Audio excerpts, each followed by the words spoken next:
Today, I'm here to tell you that you can have what you want and do things for yourself, which are two lessons that I think we need to hear again and again. I know it's true for me.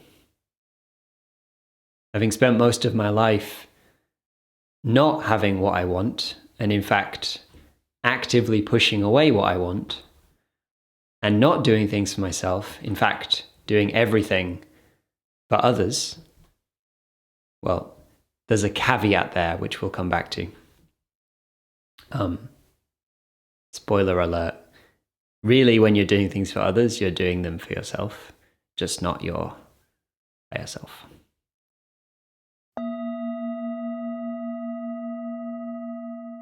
You can have what you want. This is the reminder that I hope is timely for you. You see, life is really short, and there's a lot of things that you can do, and there's a lot of ways that you can be. And almost all of the time, I'm pretty sure this is true for everyone, we're doing stuff from a mask or a role. We're not doing stuff from an authentic, kind of pointing to my heart here, heart-centered place where it's really what we want to do. And who cares about what other people think? And I think people are coming to mind. I'm just thinking, even people who say that they do things for themselves and they don't care about what others think, actually really do care about what others think. And that's a strategy to convince themselves that they don't care what others think. It's extremely difficult not to care what others think and to really have what you want and do what you want for you. Is really hard. There's a lot of reasons it's hard. And I don't want to talk too much about the reasons, just that it is actually possible to do things for yourself and to have what you want, and for that also to be good for others. In fact, in many ways, that's the best thing you can do for other people, is to be yourself and to have what you want and be happy. You'll actually have a lot more to give the world if you're coming from that place. But it requires really quite a radical trust in yourself. And it's nuanced. It's not obvious at all. Like in some ways it's simple, but it's not obvious often what we really want or that we can do things for ourselves. Or that we even are doing things for ourselves when we think we are. The reason for that is that we're so socialized to think of what we want in terms of what everyone else wants. This is very deeply conditioned stuff from very young. And it's really difficult to escape that, even as an adult, even after having done a lot of work on it. It's really tough to escape it because it's so ingrained and socialized and rewarded. But really, you can have what you want, which is to say, there are things that you want deep down that aren't socialized, that haven't been programmed into you and conditioned into you, telling you what you want. There are actually things you want. You might not know what they are on the surface, but deep down you know. You know because they're true. They're there in your experience. You want them. You may not be aware of it right now. And the reason for that is because all of the socialization stuff blocks what we really desire. It stops us from really, it encourages us not to look directly at what we want and instead occupy our minds and attention with what people think we should want, with what we think other people think we should want, and not what we want deep down from an authentic, non-scripty, role-based locale, right? This is stuff we really want deep down. Heart stuff. We really want things. But then we deny ourselves those things because we've been told what we want, and it's not the things, usually. It's not the things that we actually want. And the things we actually want are scary, and they might be big, and they might not be who we think we are. They may be really, really deep desires, things that we really care about, like that we care about so much that we don't want to admit to ourselves how much we actually care. Because it's vulnerable to really care about something. It is damn vulnerable. And it is very easy to do what everyone thinks you should do. It is so easy. It's the easiest thing in the world. Even though it's full of suffering. Because deep down, you can't escape what you want because it's already true. What you want is already the case. You can't change it. Well, it makes no sense to talk about you changing it, what you want. Because if you wanted to change what you want, you would have already done it. So you're not going to change what you want unless you do, but you can't get yourself to change what you want into something you think you should want. That's not going to work because you already decided what you want. That's why you want it in the first place, because you already know you want it. It also might be very simple what you want. It might be very pure, very innocent. Not at all convenient. Like what you really want does not have to be convenient for you. It could be very scary. It could involve letting go of things, letting go of people, relationships, letting go of who you thought you were, which is the scariest part. You might be someone, deep down, you might be someone totally different from who you're being right now and you're acting as in the world. But you can have what you want. That is your choice. You have that choice. It's scary. You have to really look. You have to look beyond all the conditioning, everything you've been told, and discover, hey, this makes no sense. I want this thing, even though, like, who told me to want it? No one did. It's just there. You just decided you want something.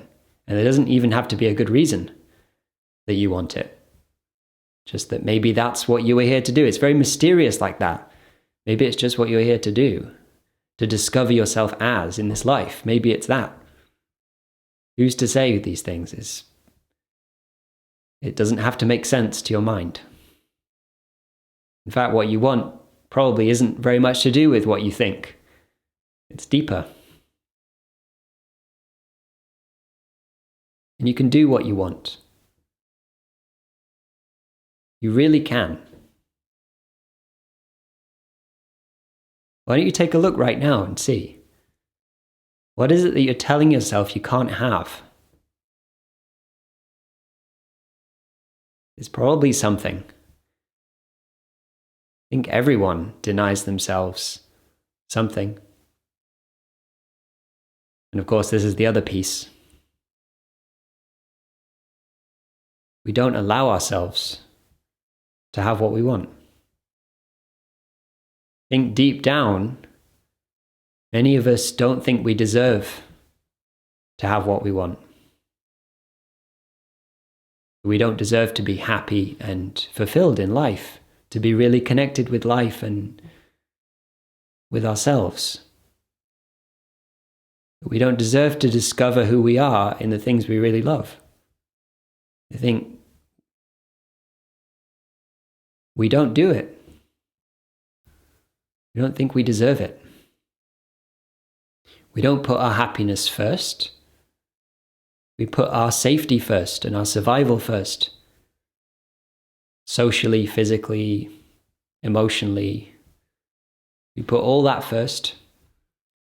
And the happiness that we really deserve gets sidelined, it gets delayed, put off. The happiness that we would find if we followed what we really want and chose that and decided to put that first and actually trusted that if we did that, we'd have so much more energy to give back to other people. It's like there's a laundry list of things we tell ourselves that get in the way of us accepting and going for what we want. Like, what if it's selfish to go for what we want? Well, this is where it's nuanced. It's actually more selfish to deny ourselves what we want, because it's like a layer on top. There's a authentic desire that we have, and then there's what we think we should do for people. And we do what we think we should do for people and want what other people think we should want, so that we can be safe, so that we can fit in. And why do we want to be safe? Why do we want to fit in? Well, because we're selfish, right? We want to fit in. It's not like we're doing what other people think we should do for them, right? Let's be honest. We do what other people think we should do for us, so that we can be happy, so that we can fit in, right? We can fit in with society and with other people. We can be a good citizen in the world. Whereas really what we want and what we authentically desire, that might not be good for our safety. That might make us dangerous, might make us cast out. It's not good for what other people want. But it is good for us, and not for our ego. Going for what you want is really not good for you. It's really not selfish. It's really not selfish if it's really what you want, and not going for what you think you should want, which is selfish, because that's pursuing what you've been conditioned to think you want and then pushing yourself because you should go for that, rather than actually really being in touch with what you want and going for that, which is selfless, because it literally goes against yourself. It goes against your ego. You're going to have to become a different person. It's really bad for your ego. You have to let go of a bunch of stuff. You have to transform yourself. You might have to change your life and the way you've been living your life. This stuff is not good for your ego. It's very not selfish, right? It's the opposite. It's giving up your ego and going for what you want, because what you really want has nothing to do with your limited sense of your identity, right? It's much deeper than that. It's to do with what you're really called to do here. And this is where it gets mysterious again. Like living in full alignment with what you actually want, that is not egocentric. That is coming from a different place. It's almost like life is moving through you rather than you're trying to control and constrain life to be safe. But instead, life is just doing its thing, and you're its vessel, and you're just letting it do its thing. See, it's selfless. It has nothing to do with you.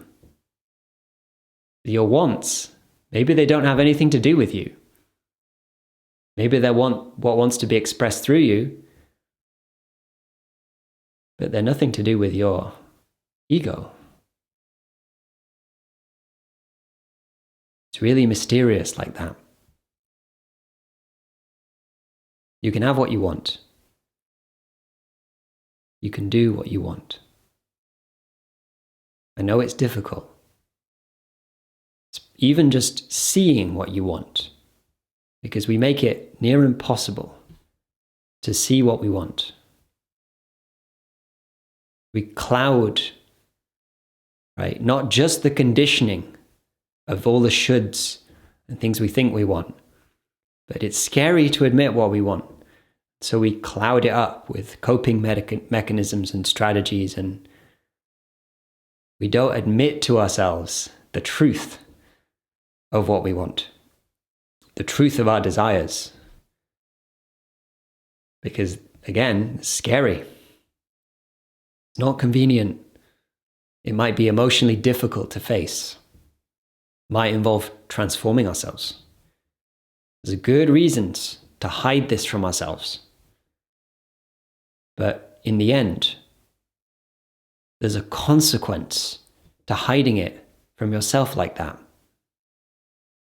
There's an impact on you when you deny yourself what you want. How could there not be? It's more obvious if you think about it by looking at others. You think about someone who denies themselves what they want their whole life. You can easily imagine that person might be resentful, cynical, switched off from life, disconnected from themselves, living in an inauthentic way, coping with life, rather than enjoying and connecting with life. It's very obvious what that would do to a person. There are consequences that you cannot escape. And I don't want to scare you with this. It's not my intention, but it's just a reality. It's scary to go for what you want, but it's also scary to deny yourself what you want when you become present to the impact that that will have. It is inescapable because everything you do has consequences, and everything you do has an impact on yourself. Changes the way you see yourself. And it can't be avoided. Everything comes back around. You can't avoid looking at yourself without it changing the whole way you perceive your life.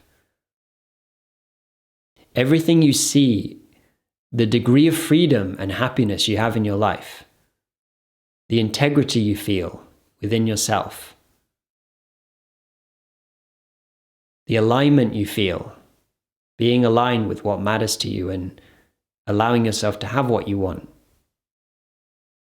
Like all of those things are really connected. And if you deny and suppress what you really want from yourself, and you stop that life from emerging through you, how could there not be a huge impact on you that you're experiencing right now? And don't be afraid of experiencing something in the future. The impact is happening right now. If you're denying yourself what you want, the consequences are now, in how you feel about yourself, in how you show up in your life, in the way you live, in the way you interact with others, in the way you talk to others and yourself, how happy you are, how connected to yourself you are. All of that is now, right now. And you can tell if you're not really connected with your desires and what you want, and you're not allowing yourself freedom to be yourself, because really going for what you want is an expression of being yourself. It's a self-expression that you can have. And if you don't allow yourself to be yourself, then it's like a vase that gets cracked, and your whole experience gets cracked, and your whole experience becomes smaller, more limited. You lose connection with yourself and others. You lose access to parts of yourself. And I think we all go through that. But there's nothing that we can't look at and free ourselves from. Even if we've denied ourselves what we want for our whole life, even if we've lost integrity with ourselves and not allowed ourselves to have what we want, there's a way back. Right now, you can notice what you're experiencing and get curious about it and really start to open up. Start to open up yourself. Start to gently let go of all the ways you defend yourself. Start doing the work of letting down your guard and starting to trust life again. Gently start to listen to what you want. You don't have to do it aggressively. You don't have to force anything. What you want is already true. It's already there in your experience right now. It's right there. You might not be able to see it, but it's there. It's right there. It's nowhere else. What you want is right now. It's already true. It's already something that exists. It's a desire you have. It's just getting in touch with that. Starting to ease up, open up. Start to take, and the other side of it, start to take a real honest look at your life and your experience and see what's there and start to own it and integrate it back into yourself. And as you do that, you'll stop having this need to deny yourself what you want, because you'll learn that actually it's better for everyone if you can be in touch with what you want. And you can be allowed to pursue what you want, whether it be how you want to be in the world, how you want to experience yourself, or what it is you're doing in the world. Like there's a difference between those two. It's all of it. The experience you'd like to have of yourself. And the more you can integrate all of the disparate parts of you and whole yourself,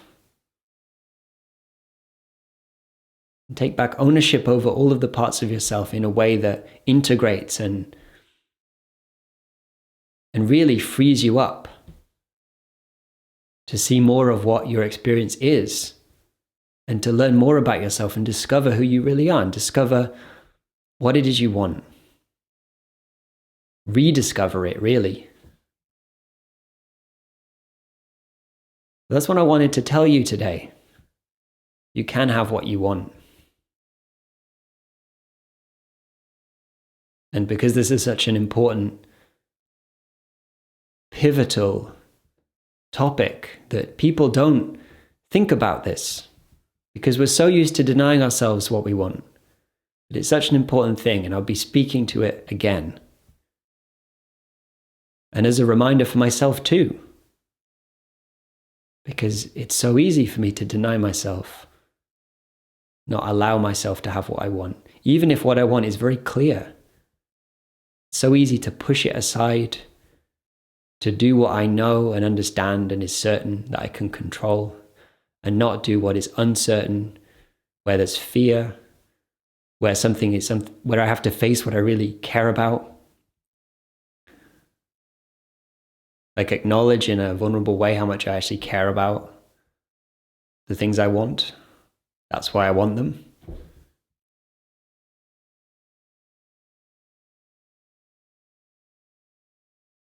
So as always, I hope this opens something up for you. You can see something about yourself. And I hope you can allow yourself to really go for what you want. And you can experience yourself and connect with your life again, especially if you've lost touch with that. And I'll see you on the next one. Take care.